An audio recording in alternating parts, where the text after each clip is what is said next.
At 7 a.m., right as markets were about to open and panic was peaking, the US president suddenly hit the brakes on a war that looked like it was spiraling out of control.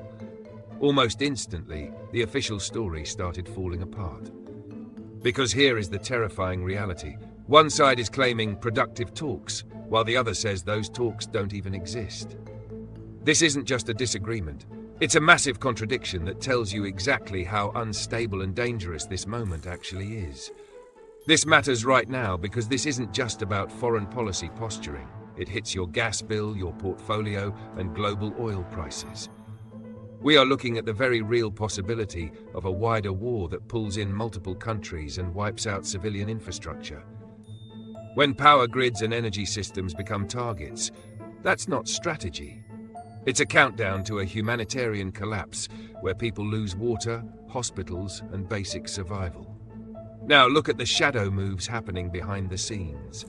Just days ago, the US was openly threatening to strike Iran's energy infrastructure, a move that pushes the boundaries of international law because it directly harms civilians.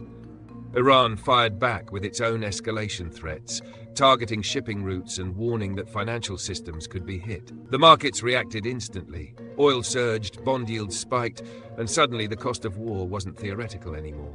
And then, right on cue, a pause gets announced. But here is the pattern most people are missing.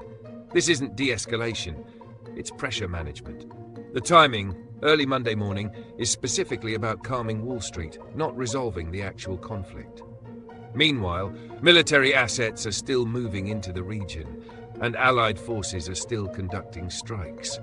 Nothing structural has changed, and the incentives for escalation are still fully intact.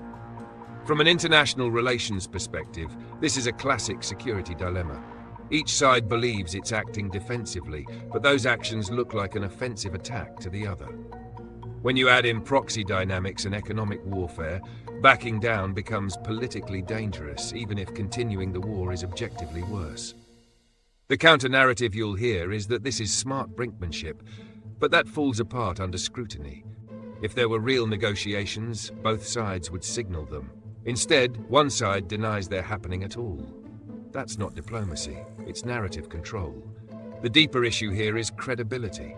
When diplomacy is used as a cover for military escalation, it destroys trust. Without trust, even genuine off-ramps start to look like traps. So what happens next? The most likely path is continued instability through short pauses, renewed strikes, and rising economic pressure. The real question is this: are we watching the early stages of a wider regional war, or a political system trying to manage the consequences of one it already started? Let me know what you think.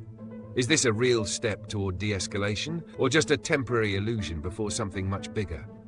Stay with us, because this story isn't ending here. It's exposing a much larger pattern about how modern wars actually unfold.